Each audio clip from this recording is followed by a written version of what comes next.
Jogado no lixo pela família, um garoto parecia destinado ao sofrimento eterno. Porém, quando o destino intervém, sua vida dá uma reviravolta milagrosa. Abandonado quando mais precisava, ele encontra em estranhos o amor que seu próprio sangue negou. Uma história que prova que nossos planos podem falhar, mas os do céu jamais falham. Prepare-se para uma jornada de redenção que tocará sua alma. Deixe seu like, inscreva-se e comente. Qual milagre mudou sua vida? A luz fria do amanhecer filtrava-se pelas frestas da janela carcomida, desenhando padrões fantasmagóricos nas paredes descascadas. Hugo abriu os olhos, sentindo a cabeça latejar como se 1000 agulhas perfurassem seu cérebro. O cheiro de mofo invadia suas narinas, misturando-se com o odor acre do suor impregnado em suas roupas amassadas. Onde estava? Como havia chegado ali? As perguntas giravam em sua mente confusa enquanto seus olhos percorriam o quarto desconhecido, tentando ancorar-se em algo familiar. Sentou-se na beirada da cama, e o rangido do colchão velho ecoou pelo quarto vazio. Seus dedos trêmulos vasculharam os bolsos da calça, encontrando apenas algumas moedas, um isqueiro e um papel dobrado. Desdobrou-o com cuidado, como quem teme despertar um animal adormecido. Agora você entende por que te abandonamos. As palavras, escritas em uma caligrafia que ele não reconhecia, golpearam-no como um soco no estômago. Junto ao bilhete, uma fotografia antiga e amarelada. Uma família sorridente diante de uma casa simples de tijolos aparentes. Seu coração reconheceu o que sua mente tentava negar. O menino de olhos brilhantes na foto era ele mesmo, 15 anos mais jovem. Naquela manhã, Hugo decidiu que precisava enfrentar seus fantasmas. Aos 32 anos, carregava nas costas o peso de muitas decepções, tanto as que causara quanto as que sofrera. O violão encostado no canto do quarto parecia fitá-lo com acusação muda. Aquele instrumento tinha sido testemunha de sua queda, nota por nota, acorde por acorde, enquanto o álcool gradualmente silenciava o talento que um dia fora sua única certeza. O ônibus cortava a estrada poeirenta, serpenteando entre montanhas que pareciam gigantes adormecidos sob o céu de Minas Gerais. As janelas abertas deixavam entrar o perfume das matas e o calor típico daquelas bandas. Hugo olhava fixamente para a paisagem, como se cada curva, cada árvore, cada pedra pudesse contar-lhe segredos de um passado que ele próprio não conseguia decifrar completamente. No terminal rodoviário da pequena cidade de São Sebastião, das Águas Claras, a espera pelo ônibus de conexão proporcionou um encontro que mudaria o rumo de sua história. Sentado num banco de madeira gasta, Hugo tirou o violão da capa, mais por hábito que por intenção. Seus dedos começaram a dedilhar uma melodia suave que parecia nascer diretamente de algum lugar profundo de sua alma. O Senhor tem mãos abençoadas. A voz, doce e enrugada como uma fruta seca ao sol, veio de uma senhora de cabelos brancos e olhos vivos como contas de cristal. Essas mãos não foram feitas para se perderem. Hugo ergueu o olhar, surpreso com aquela intromissão inesperada. A senhora sorriu, revelando a ausência de alguns dentes, mas uma presença quase palpável de sabedoria. Dona Conceição, às suas ordens, apresentou-se ela, estendendo uma mão enrugada pelo tempo e pelo trabalho. Para onde vai, moço? Volto para casa, respondeu Hugo, percebendo o quão estranha soava aquela afirmação depois de tanto tempo longe. Se é que ainda posso chamar aquele lugar de casa. A conversa fluiu como água de mina, clara e refrescante. Ao final, Hugo havia conseguido não apenas uma carona na caminhonete do neto de Dona Conceição, mas também a oferta de um quarto na pequena pensão que ela administrava na entrada da cidade. Por um preço simbólico, insistiu a senhora. Até o senhor encontrar seu rumo novamente. A chegada foi como mergulhar em águas desconhecidas. As ruas, antes familiares, agora pareciam pertencer a outro mundo, como imagens distorcidas em um espelho embaçado. Algumas casas haviam sido pintadas, outras demolidas, dando lugar a construções mais modernas. A praça central, no entanto, permanecia quase intocada pelo tempo, com seu coreto ornamentado e as mesmas árvores centenárias estendendo seus galhos como braços protetores sobre os bancos de ferro fundido. Os olhares que recebia, porém, não tinham nada de acolhedores. As pessoas desviavam-se em seu caminho como se ele carregasse alguma doença contagiosa. Os mais velhos cochichavam entre si, lançando-lhe olhares de soslaio. No pequeno mercado da esquina, a rejeição foi ainda mais explícita. "Não queremos problema aqui", disse o proprietário, um homem corpulento de sobrancelhas espessas. "Seu pai já nos deu problemas suficientes para uma vida inteira." "Meu pai? O senhor conheceu meu pai?" A pergunta saiu antes que Hugo pudesse conter sua surpresa. Conhecer? Aquele desgraçado deixou uma dívida maior que o campanário da igreja antes de fugir como um rato. O homem cuspia as palavras como se fossem veneno. E pelo que vejo, a maçã não caiu longe do pé. Hugo saiu do mercado sentindo-se tonto.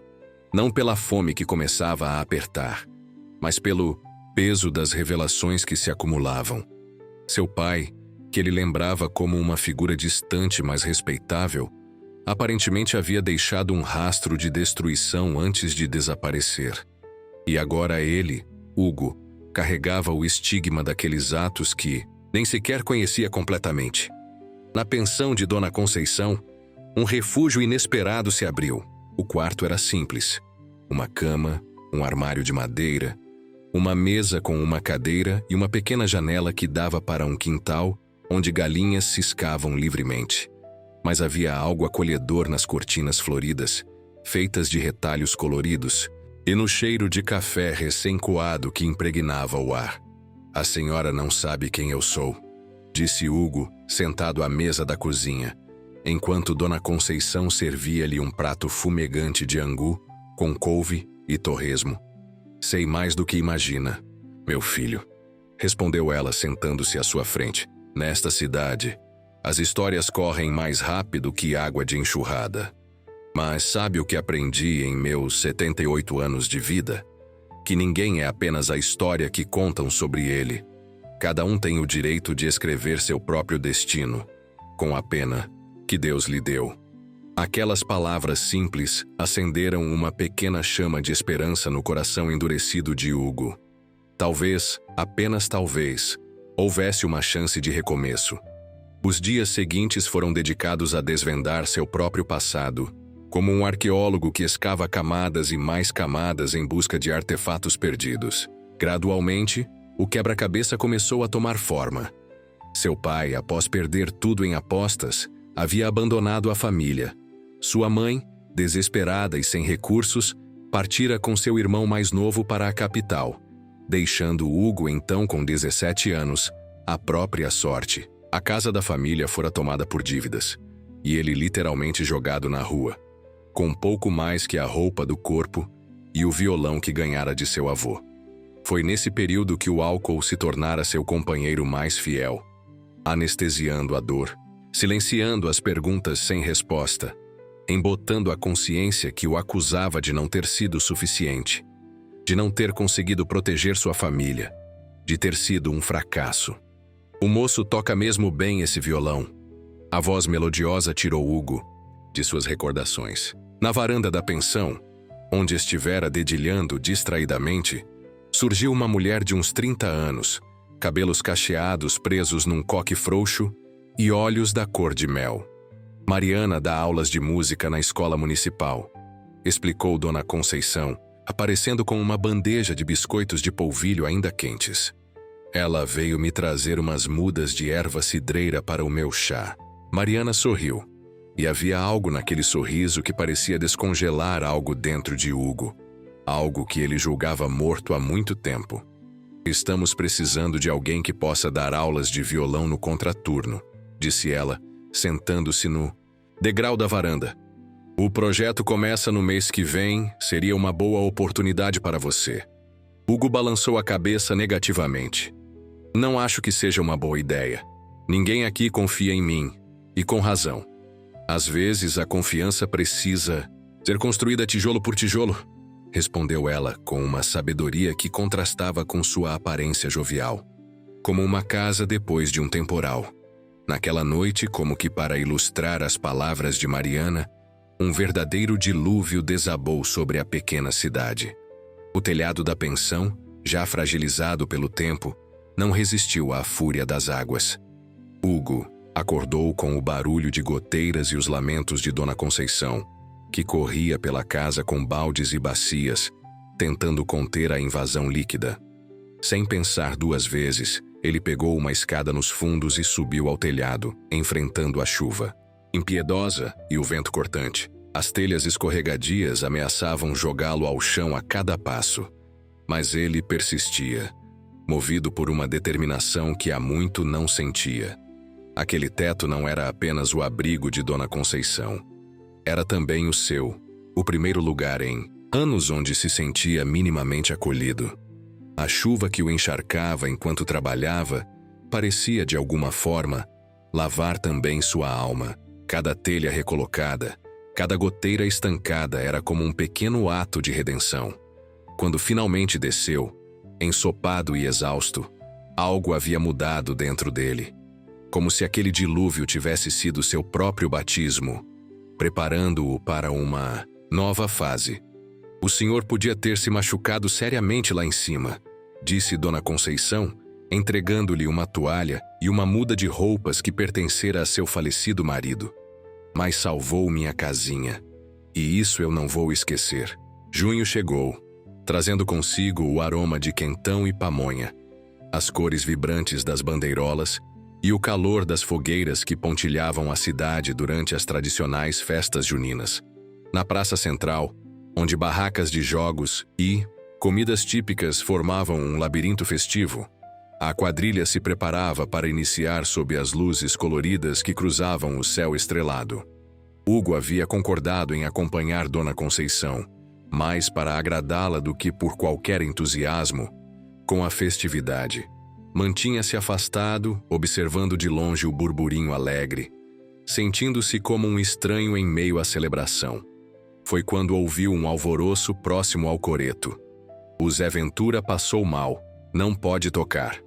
As vozes agitadas anunciavam que o sanfoneiro contratado para a festa havia sofrido uma indisposição repentina. O organizador do evento parecia desesperado, passando as mãos pelos cabelos ralos. "Meu sobrinho toca", ofereceu uma mulher, apontando para um rapaz de aparência tímida. "Violão não substitui sanfona numa festa junina, dona", rebateu o organizador, visivelmente irritado.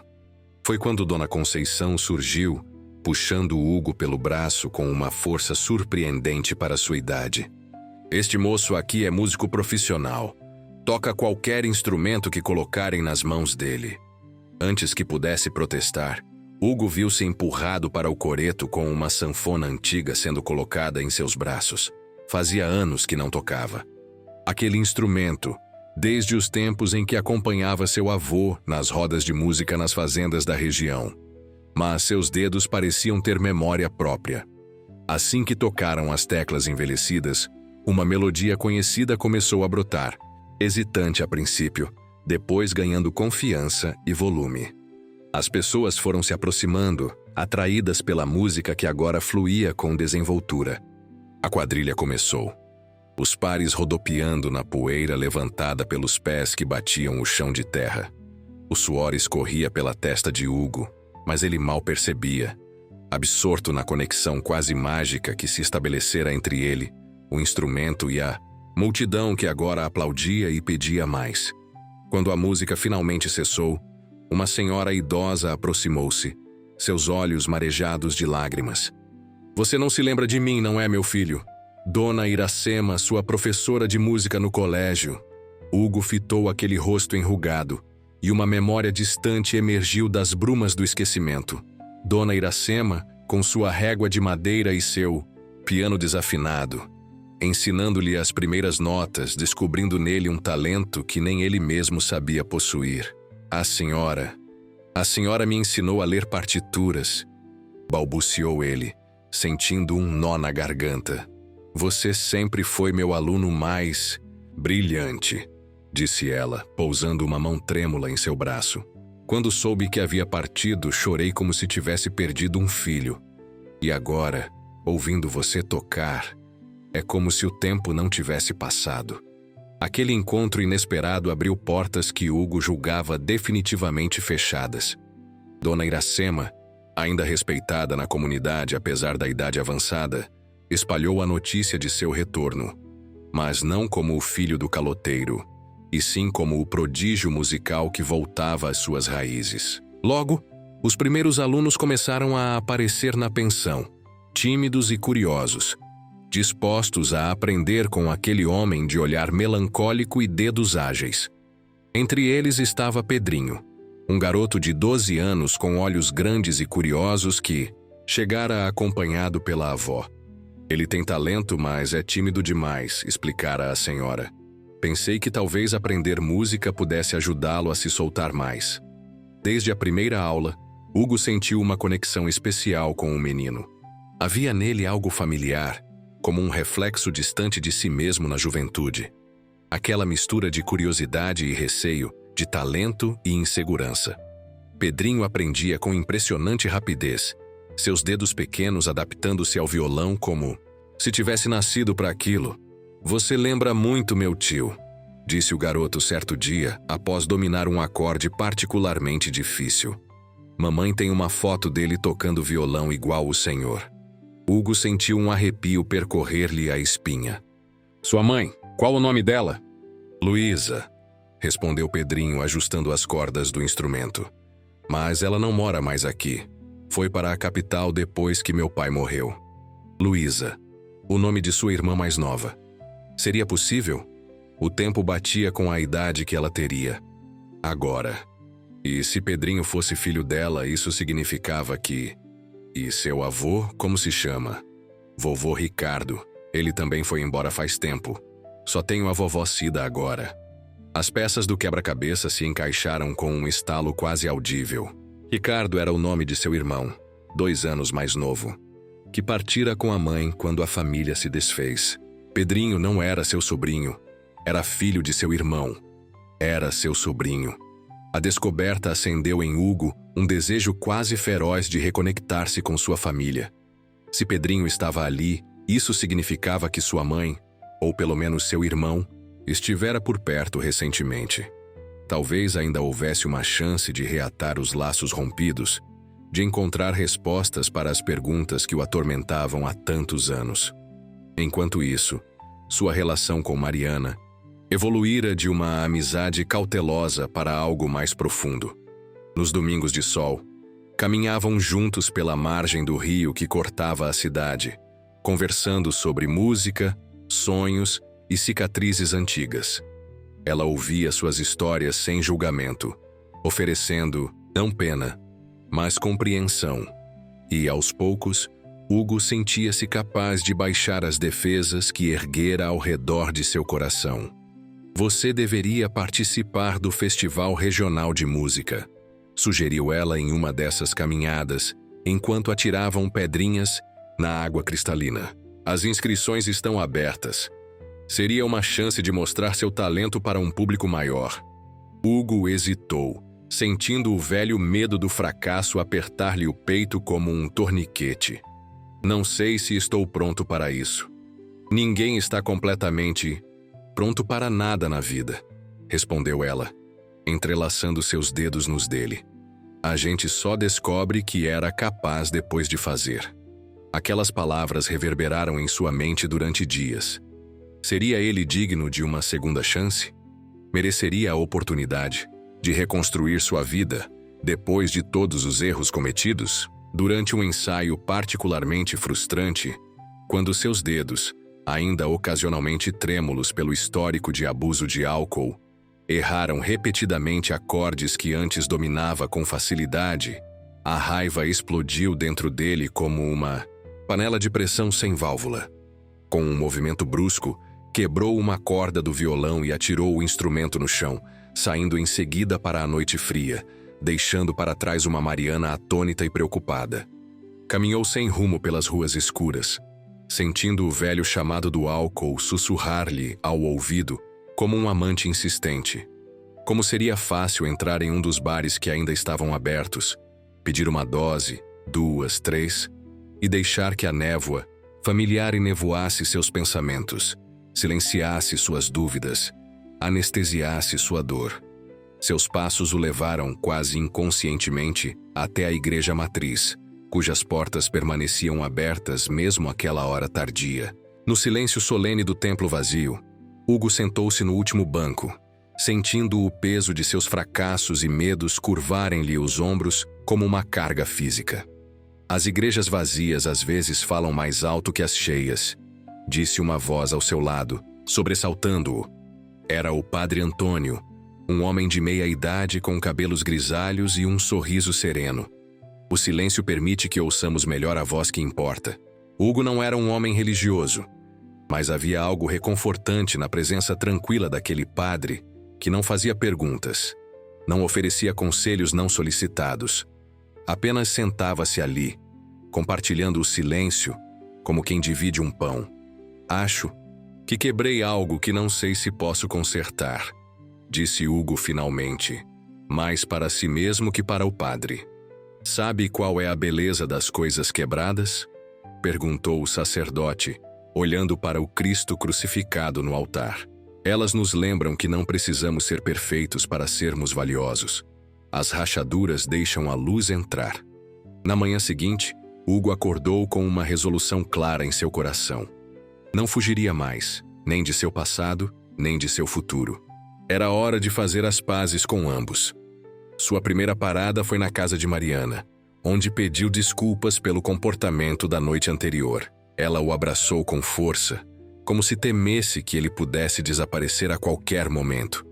Você não precisa carregar tudo sozinho, sussurrou em seu ouvido. Deixe-me ajudar a carregar um pouco do peso. De volta à pensão, uma notícia perturbadora o aguardava. Dona Conceição, normalmente tão enérgica apesar da idade, estava acamada. O médico da cidade diagnosticara um problema cardíaco que requeria cuidados especiais e medicamentos caros. Mais preocupante ainda, ela estava prestes a perder a pensão para o banco, devido a um empréstimo antigo que não conseguira quitar completamente. Não se preocupe com isso, meu filho, disse ela, com a voz fraca, mas o espírito indomável de sempre. Vivi muito e bem. Se tiver que entregar a casa, vou para a de minha sobrinha na cidade vizinha. Mas Hugo não podia aceitar aquela resignação. Não depois de tudo que Dona Conceição fizera por ele, acolhendo-o quando ninguém mais o queria. Por perto, uma ideia começou a formar-se em sua mente. Audaciosa, quase temerária, mas possível. Vamos fazer um show beneficente, anunciou ele durante o jantar, para surpresa de Mariana e Padre Antônio, que haviam vindo visitar a enferma. Na praça da cidade, música, comida, leilão de prendas, como nas quermesses antigas. Todo o dinheiro arrecadado vai para ajudar Dona Conceição. A ideia foi recebida com entusiasmo cauteloso. Mas quem vai querer participar de algo organizado por mim? Questionou-se Hugo, dando voz à dúvida que o corroía por dentro. Você ficaria surpreso, respondeu Padre Antônio com um brilho enigmático no olhar. Esta cidade pode parecer dura às vezes, mas tem um coração maior do que aparenta. Assim foi. Nos dias que se seguiram, Hugo dedicou-se de corpo e alma à organização do evento. Bateu de porta em porta, enfrentando olhares desconfiados, recusas ríspidas, mas também, para sua surpresa, ofertas de ajuda inesperadas. A dona da padaria ofereceu-se para fornecer quitutes. O marceneiro prometeu montar um palco improvisado. Os jovens da escola se dispuseram a decorar a praça. Durante essas visitas, Hugo ouviu muitas histórias sobre sua família. Algumas dolorosas, outras surpreendentemente afetuosas. De sua mãe, especialmente, falavam com um respeito que ele não esperava. Dona Celeste era uma mulher e tanto, contou-lhe a antiga costureira da cidade. Quando seu pai sumiu, deixando-a com 2 crianças pequenas e uma barriga de 7 meses, muitos viraram as costas para ela. Diziam que era culpa dela, por não ter sabido segurar o marido em casa. Mas sua mãe enfrentou tudo de cabeça erguida. Trabalhou como lavadeira, faxineira, o que aparecesse para sustentar vocês. A senhora sabe para onde ela foi? Depois que me deixou. A costureira ajustou os óculos no nariz adunco. Ela nunca te deixou, meu filho. Foram as circunstâncias que separaram vocês. Depois que perderam a casa, ela teve que aceitar um emprego como governanta na casa de um fazendeiro em Bom Despacho. Não podia levar 3 filhos. Seu irmão Ricardo era pequeno demais e Luísa ainda mamava. Você, com seus 17 anos, ela achou que poderia se virar. Foi a decisão mais difícil da vida dela. Aquela revelação atingiu Hugo como um raio em dia claro. Sua mãe não o abandonara por escolha. Fora forçada por circunstâncias além de seu controle. E mais impressionante ainda, ela vivia em Bom Despacho, a menos de 50 quilômetros dali. No domingo seguinte, após dias de preparativos frenéticos para o evento beneficente, Hugo tomou emprestada a bicicleta enferrujada de Dona Conceição e pedalou até a cidade vizinha. O coração batia tão forte que parecia querer escapar-lhe do peito. Depois de tantos anos, o que diria a sua mãe? Como seria recebido? As perguntas multiplicavam-se em sua mente enquanto o suor escorria por suas costas sob o sol inclemente daquela manhã de julho. A casa do fazendeiro não foi difícil de encontrar. Uma construção imponente nos arredores da cidade, com um pomar extenso e um jardim bem cuidado. Hugo hesitou no portão, sentindo as pernas fraquejarem. E se ela não quisesse vê-lo? E se o culpasse por todos esses anos de separação? Com o coração na garganta, tocou a sineta. Uma mulher de uns 50 anos atendeu, os cabelos grisalhos, presos num coque severo, o rosto marcado pelo tempo, mas ainda com traços que ele reconheceria em qualquer lugar. Mãe? A palavra saiu como um suspiro. O rosto da mulher transformou-se numa máscara de choque, depois raiva, depois uma emoção complexa demais para ser nomeada. Hugo. Sua voz tremeu. O que faz aqui depois de tantos anos? O reencontro foi tenso, carregado de emoções contraditórias. Ela inicialmente o rejeitou, culpando-o por tê-la abandonado quando mais precisava. A verdade, como sempre, era mais complexa. Ambos haviam sido vítimas de circunstâncias e mal-entendidos. Por que nunca me procurou? Perguntou ele, sentado na pequena sala dos fundos que ela ocupava na casa grande. Procurei, respondeu ela, servindo-lhe café numa xícara de porcelana com uma pequena lasca no aro. Durante os primeiros anos perguntava por você a todos que vinham de São Sebastião. Disseram-me que tinha partido, que ninguém sabia seu paradeiro.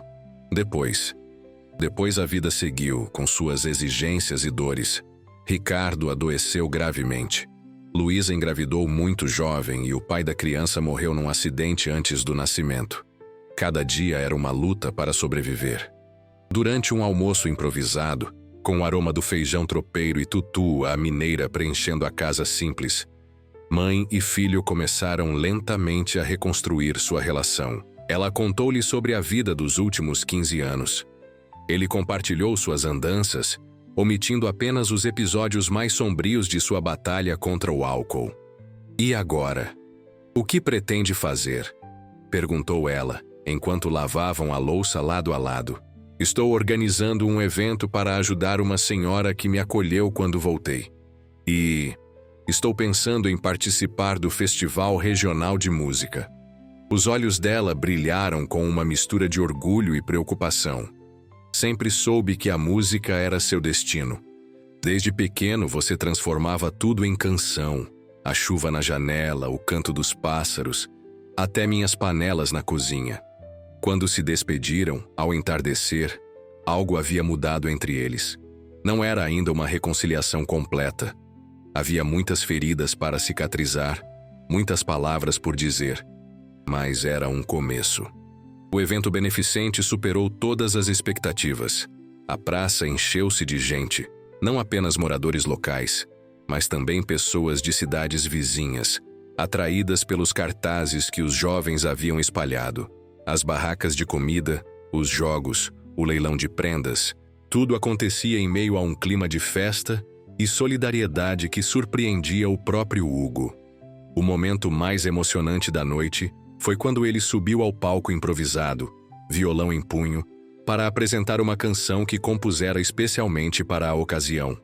Intitulada Recomeços, falava de quedas e levantadas, de perdas e reencontros, de caminhos interrompidos que encontram novas direções. Quando os últimos acordes soaram, um silêncio reverente pairou sobre a multidão, antes que uma explosão de aplausos quebrasse o encanto. Com o dinheiro arrecadado, foi possível não apenas quitar a dívida de Dona Conceição com o banco, mas também garantir seus medicamentos e cuidados médicos pelos próximos meses. A gratidão da senhora manifestava-se em lágrimas silenciosas e em quitutes ainda mais saborosos que o normal, como se cada colherada de doce de leite ou cada pão de queijo fosse uma forma de dizer obrigada, sem palavras. O festival regional aproximava-se e Hugo, encorajado por Mariana e Pedrinho, decidiu finalmente inscrever-se. A preparação foi intensa. Horas e mais horas de ensaio, aprimorando cada nota, cada inflexão vocal, cada pausa significativa. Sua confiança crescia a cada dia, mesmo quando os dedos ocasionalmente traíam sua vontade. Na véspera da competição, porém, um golpe inesperado quase o fez desistir. Descobriu que o juiz principal do festival era justamente Sérgio Mendonça, o antigo sócio de seu pai que, aproveitando-se da situação desesperadora da família, tomara sua casa anos atrás. Como poderia apresentar-se diante daquele homem que simbolizava tudo de ruim em seu passado? "Vou retirar minha inscrição", anunciou ele, atirando as partituras sobre a mesa com raiva contida. "Não vai, não", rebateu Mariana, com firmeza surpreendente em sua voz normalmente doce. "Você não veio até aqui para desistir na primeira dificuldade. Não é isso que tem ensinado a Pedrinho, é?" Como que invocado por seu nome, o garoto apareceu na porta da pensão naquele momento, carregando algo embrulhado num pano velho. "Mamãe mandou entregar isso para o senhor", disse ele, estendendo o pacote misterioso. Disse que era um talismã da sorte. Com mãos trêmulas, Hugo desembrulhou o objeto e sentiu o coração parar por um instante. Era seu antigo violão, o mesmo que ganhara de seu avô, que sua mãe guardara todos esses anos como uma relíquia sagrada. O instrumento, apesar do tempo, estava em condições surpreendentemente boas. Alguém, provavelmente Ricardo, havia cuidado dele com carinho, trocando as cordas, mantendo a madeira lustrada. Era como reencontrar um velho amigo que se julgava perdido para sempre. Dia do festival, o nervosismo de Hugo era palpável. Suas mãos suavam, seu estômago revirava-se, e um gosto metálico persistia em sua boca, apesar das diversas pastilhas de hortelã que mascava obsessivamente. Os olhares de encorajamento de Mariana, Pedrinho, Dona Conceição e, surpreendentemente, sua mãe, que viera especialmente para a ocasião, eram suas únicas âncoras. Quando finalmente subiu ao palco, sob as luzes fortes que o cegavam momentaneamente, Hugo sentiu um estranho sentimento de déjà-vu. Quantas vezes sonhara com aquele momento durante os anos escuros? Quantas vezes imaginara-se ali, diante de uma plateia, seu talento finalmente reconhecido? Ajustou o microfone, posicionou o violão de seu avô, e respirou fundo. Seus olhos encontraram os de Sérgio Mendonça, sentado na mesa. Dos jurados com uma expressão de desprezo mal disfarçado. Era isso, o confronto que temia e, ao mesmo tempo, secretamente desejava. "Esta canção", disse ele ao microfone com uma voz que surpreendeu a si mesmo pela firmeza, "é para todos que já se sentiram jogados fora, para todos que um dia foram considerados descartáveis, principalmente para aqueles que, mesmo assim, encontraram força para reescrever sua história." Os primeiros acordes soaram hesitantes, depois ganhando confiança. Era uma composição original, intitulada Recolhido do Lixo, que narrava Em versos crus e emocionantes, sua trajetória de abandono e redenção. Enquanto cantava, imagens de sua vida desfilavam em sua mente como um filme. O garoto talentoso que perdera tudo, o jovem que se perdera no álcool, o homem que agora, finalmente, encontrava seu caminho de volta para casa. A plateia, inicialmente, fria e distante, foi sendo conquistada verso a verso, nota a nota. Ao final, quando a última vibração da corda se extinguiu no ar carregado de emoção, um silêncio absoluto reinou por alguns segundos, antes que uma explosão de aplausos sacudisse o teatro. Hugo viu Sérgio Mendonça consultar apressadamente os outros jurados, gesticulando com veemência. Era evidente sua tentativa de influenciar a pontuação contra ele, mas os outros juízes, visivelmente emocionados, mantinham-se firmes, e a reação entusiástica do público falava por si só. Ele não venceu o primeiro lugar. Ficou em terceiro, o que já era uma conquista. Notável para alguém que meses antes dormia em quartos desconhecidos, sem memória de como chegara ali. Mas, além do troféu e do modesto prêmio em dinheiro, Hugo ganhou algo muito mais valioso: o reconhecimento de seu talento e a chance de um verdadeiro recomeço. Uma emissora de TV regional presente no evento ficou interessada em sua história de superação e realizou uma reportagem que foi ao ar na semana seguinte. A matéria chamou a atenção de um produtor musical que estava de passagem pela cidade, pesquisando talentos autênticos do interior para um projeto de valorização da música regional. Marcelo Pacheco, um homem de 40 e poucos anos com um olhar perspicaz e modos francos, ofereceu a Hugo a oportunidade de gravar algumas faixas em um estúdio na capital. "Não estou prometendo estrelato", explicou ele, enquanto tomavam café na pensão de Dona Conceição. "Mas sua música tem algo que não se encontra facilmente hoje em dia: verdade. E isso tem seu valor no mercado certo." A proposta era tentadora, mas ao mesmo tempo aterrorizante. Deixar a cidade novamente, mesmo que temporariamente, despertava em Hugo o medo de repetir erros do passado. E se sucumbisse novamente ao álcool, longe do apoio que encontrara ali? E se a pressão do estúdio fosse demais para seus nervos ainda frágeis?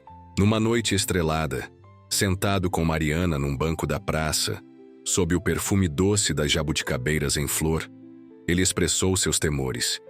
"E se eu não merecer esta chance?" Ela segurou seu rosto entre as mãos delicadas, mas firmes.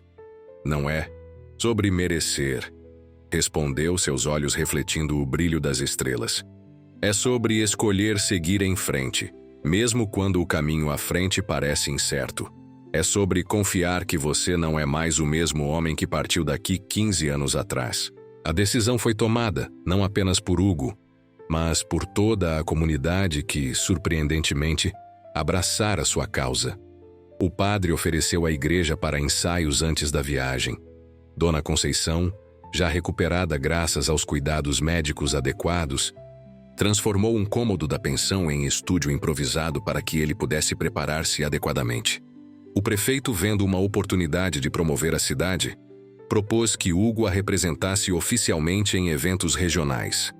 No dia de sua partida, uma surpresa aguardava-o na rodoviária. Uma pequena multidão reunira-se ali: sua mãe, Pedrinho, Mariana, Dona Conceição e diversos moradores que antes o olhavam com desconfiança. Haviam organizado uma despedida com violas, sanfonas e comidas típicas, transformando a simples partida numa verdadeira celebração. O momento mais tocante veio quando Pedrinho se aproximou, estendendo-lhe um pequeno pacote embrulhado em papel de pão. Dentro, um amuleto talhado em madeira, uma miniatura de viola com uma inscrição gravada a canivete nas costas. Para aquele que nunca foi jogado fora, apenas estava esperando ser reencontrado. A viagem para a capital foi mais que uma jornada física. Foi uma travessia interior. Durante os 6 meses que se seguiram, Hugo não apenas gravou seu primeiro EP, como também fez as pazes definitivas com seu passado. Reencontrou seu irmão, Ricardo, agora um homem adulto trabalhando como contador, Visitou a sepultura de seu pai, falecido anos antes em condições miseráveis, e conseguiu perdoá-lo. E, principalmente, perdoou a si mesmo por todos os erros cometidos. Quando retornou à cidade, não era apenas com um EP gravado, mas com planos de estabelecer uma escola de música comunitária que pudesse oferecer a outras crianças e jovens a oportunidade que ele quase perdera. E havia outra novidade, ainda mais impactante. Durante sua ausência, Mariana descobrira estar grávida. A notícia, recebida inicialmente com choque, transformara-se na maior alegria de sua vida. "Não vou cometer os mesmos erros de meu pai", prometeu ele, acariciando a barriga ainda pequena de Mariana, enquanto planejavam seu casamento simples na igreja matriz. Juntos, decidiram criar raízes definitivas na cidade que um dia o rejeitara, mas que agora o acolhia como filho pródigo. Hugo finalmente compreendia que o abandono que sofrera não era seu destino final, mas apenas um desvio no caminho que o levaria de volta para casa. Como ele mesmo compusera em sua canção mais emblemática, que agora tocava nas rádios regionais e começava a ganhar projeção nacional. Quem foi jogado no lixo talvez seja o tesouro que alguém ainda não soube valorizar. Nas mãos certas, o que foi descartado torna-se obra-prima. Nas mãos do tempo, o que dói hoje transforma-se em aprendizado amanhã. E nas mãos de Deus, nada é por acaso, nem mesmo as quedas que nos ensinam a levantar. E assim, naquela pequena cidade do interior de Minas Gerais, onde o tempo parecia fluir mais lentamente que o rio que a cortava, uma história de abandono transformara-se em testemunho de recomeço. As mãos que um dia tremeram pelo vício, agora criavam melodias de esperança. O coração que fora dilacerado pela rejeição, agora transbordava de gratidão. E a vida que quase se perdera nas sombras, encontrava, finalmente, seu lugar ao sol. Para todos que cruzavam seu caminho e ouviam sua história, Hugo deixava uma certeza. Não importa quão profundo seja o poço em que nos encontremos, sempre há uma corda para nos puxar de volta à superfície. Às vezes, essa corda vem nas mãos estendidas de estranhos que se tornam família. Outras vezes, na forma de um talento redescoberto. Mas sempre, invariavelmente, através da fé inabalável de que, para cada fim, há sempre a possibilidade de um novo começo. Porque no grande livro da vida, nenhum capítulo é definitivo, até que a última página seja virada. E mesmo o que parece ser o fim, pode ser apenas o início de uma história muito mais bela do que poderíamos imaginar.